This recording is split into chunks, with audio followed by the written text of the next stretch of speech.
Sir आपका नाम? मेरा नाम गोपीनाथ त्रिपाठी है। सर आप डेरा सच्चा सौदा के साथ कितने वर्षों से जुड़े हुए हैं? मैं डेरा सच्चा सौदा से करीब 10 सालों से जुड़ा हुआ हूँ। पीछे का क्या कारण है? एक्चुअली पहले मैं बहुत ही बुराइयों में फंसा हुआ था और जब से मैं बाबा जी से जुड़ा, गुरु जी से जुड़ा, तब से मेरे अंदर की सारी बुराइयाँ एक एक करके ख़त्म होती गई। तो मेरा जुड़ने का यही मेन कारण था और मैं अच्छे कर्म करने लगा। गुरु जी जैसे 133 मानवता भलाई के काम कर रहे हैं तो उसमें भी मैं बढ़ चढ़ के भाग लेने लगा।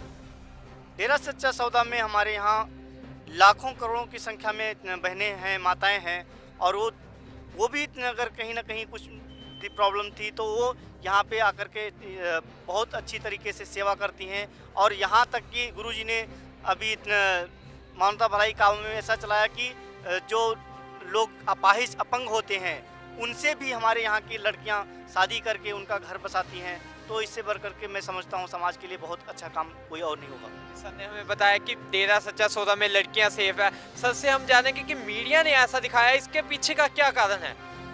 जी, मीडिया में जहाँ तक हम मीडिया की बात करें, आज की मीडिया बहुत ही भ्रष्ट और मिकाऊ है।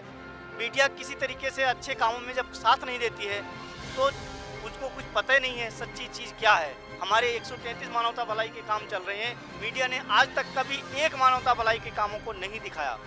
तो हम उस मीडिया भ्रष्ट या बिकाऊ मीडिया की बात हमको नहीं मानते हैं। जब से बाबा जी गए हुए हैं तब से ये समाज के ऊपर बहुत ही बुरा प्रभाव पड़ा है, क्योंकि जो हम काम कर रहे थे आप भी कर रहे हैं, लेकिन हमारे नए जो ह्यूमन वेलफेयर फोर्स विंग थी या और 133 मानवता भलाई का काम थे, बढ़ चढ़ करके नहीं हो पा रहे हैं, नए काम ऐड नहीं हो पा रहे हैं। नशे की जो तादाद है, नशे करने वालों की तादाद बढ़ती जा रही है। लोग नशे की सत्संग गुरुजी करते थे, उसमें नशे छुड़ाते थे, बुराइयाँ छुड़ाई जाती थी, तो वो चीज़ें न होने की वजह से समाज पर बहुत बुरा प्रभाव पड़ रहा है और उसी की वजह से आए दिन जगह जगह घटनाएं भी होती जा रही हैं। सर ने हमें बताया कि इस वक्त बाबा राम रहीम जी की समाज को बहुत ज़्यादा ज़रूरत है और जब से बाबा जी समाज में नहीं है, समाज में नशे बढ़ गए हैं, बुराइयां बढ़ गई हैं और भी बहुत घटनाएं घटने लगी हैं।